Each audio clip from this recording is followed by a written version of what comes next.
What is going on, guys? Jack here, and welcome to episode 5 of The Final Push, here with Watford in the Sky Bet Championship, and hopefully you guys are good. Again, as always, and I feel like this has become common habit, thank you so much for your support on the previous video. We did get the 100 likes I'd promised we'd need to get for this episode to come out on the morning of Saturday, which it is today as I upload it, and if you're watching this in a few months, you're very confused. But hey, we are back. That's what matters. Let's take a look at the fixtures. So last episode was the 2-2 draw against Burnley. Since then, only 4 fixtures to tell you guys about. 2 wins and 2 losses. Could be better, could be worse, but 6 points on the board isn't too shabby from 4 games.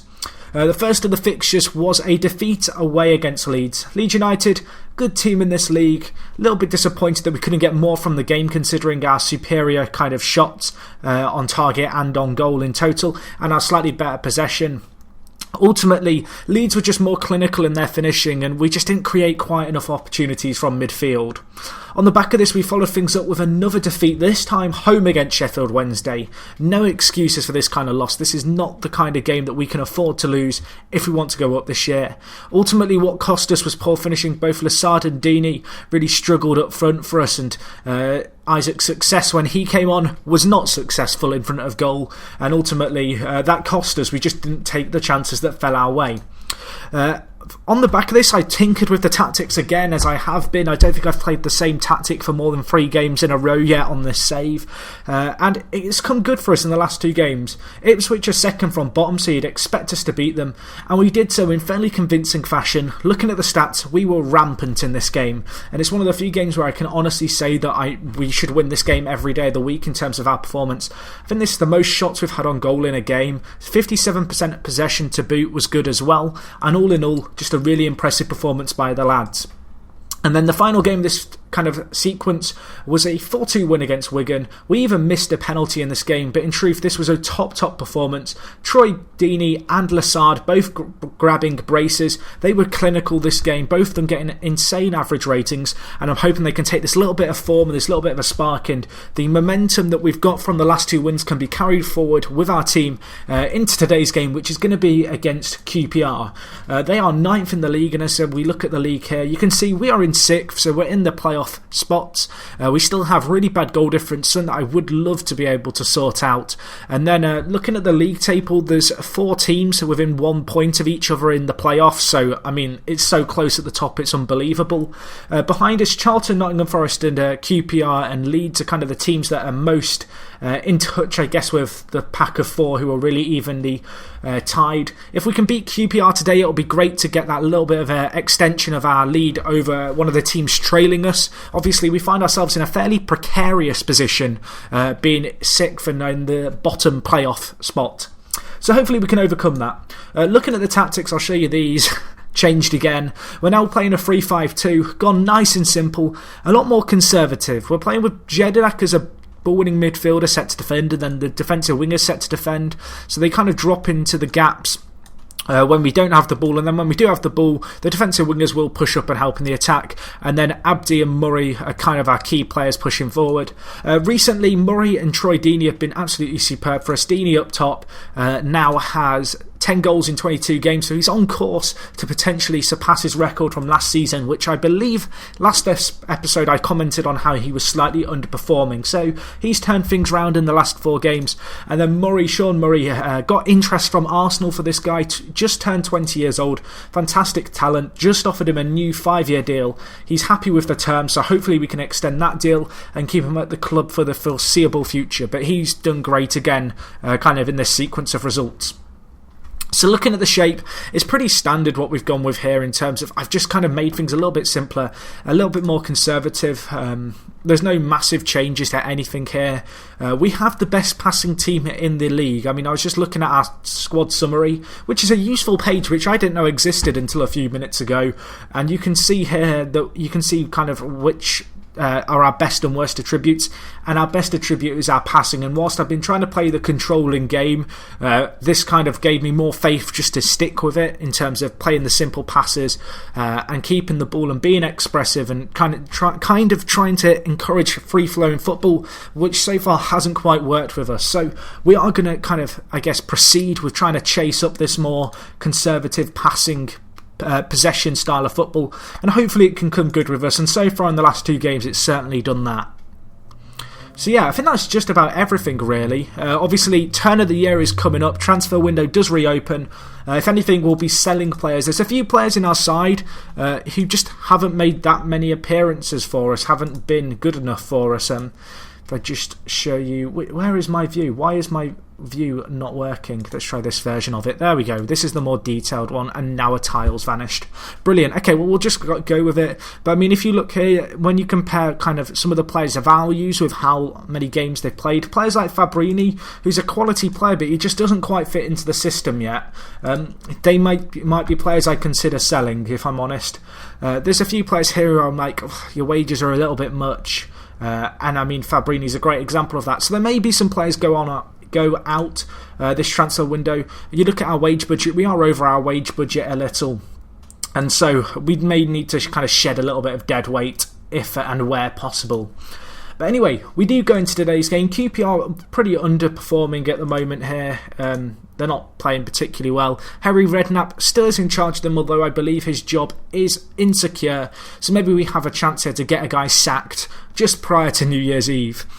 So, as I mentioned, we're going to go with the 3-5-2. Squad is pretty much at full strength now in terms of, I guess, who we have at our disposal.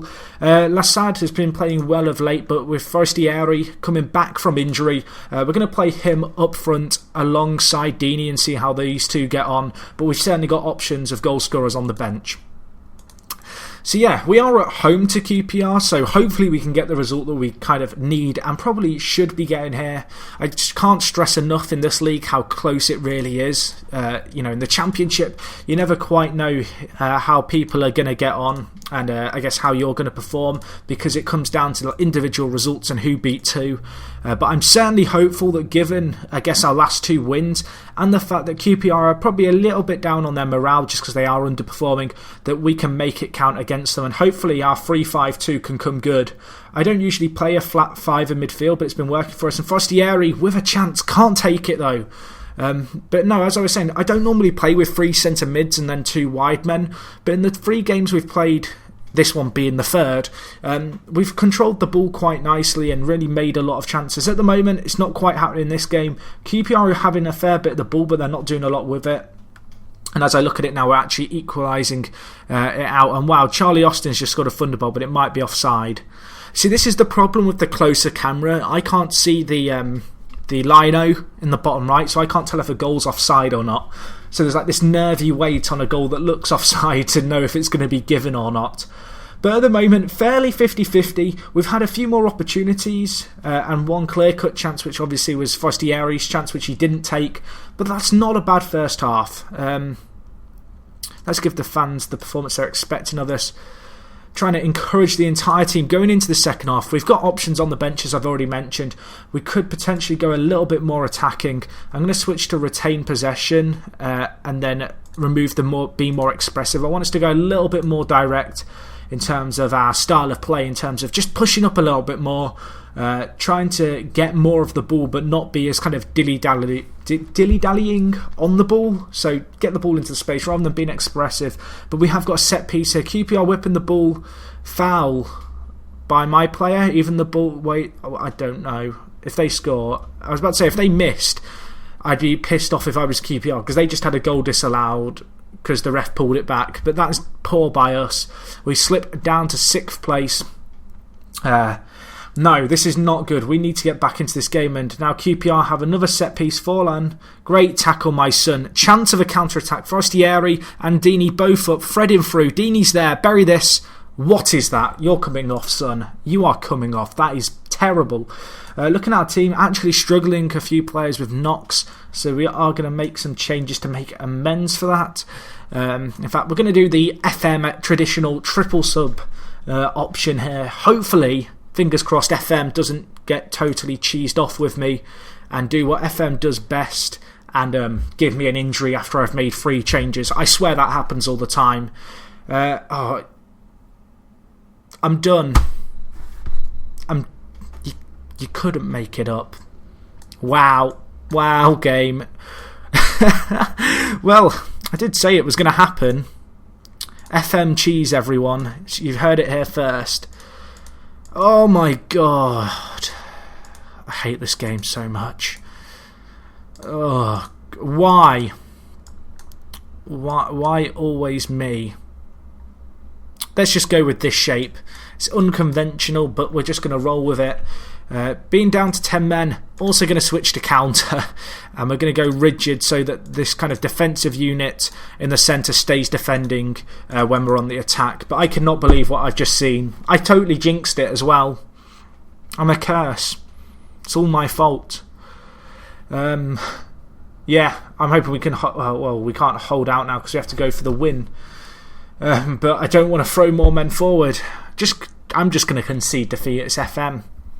FM has cheesed me off right there. I thought we were doing well until we lost out that man. I'm going to just tell the lads they were unlucky with the injuries. That's ridiculous. That does see us stay in 6th, fortunately. But it does look like QPR have closed the gap. Looking at the other teams in the playoffs, I think Derby... oh, wait, no, because we've played a game more. Oh, I might slip out the playoffs here. Not ideal. I guess we'll just have to take things as they come. It's certainly not an ideal situation. In terms of my plans for the transfer window, I have no intentions to bring anyone in. I just feel like we've been a little bit unlucky so far with injuries and stuff.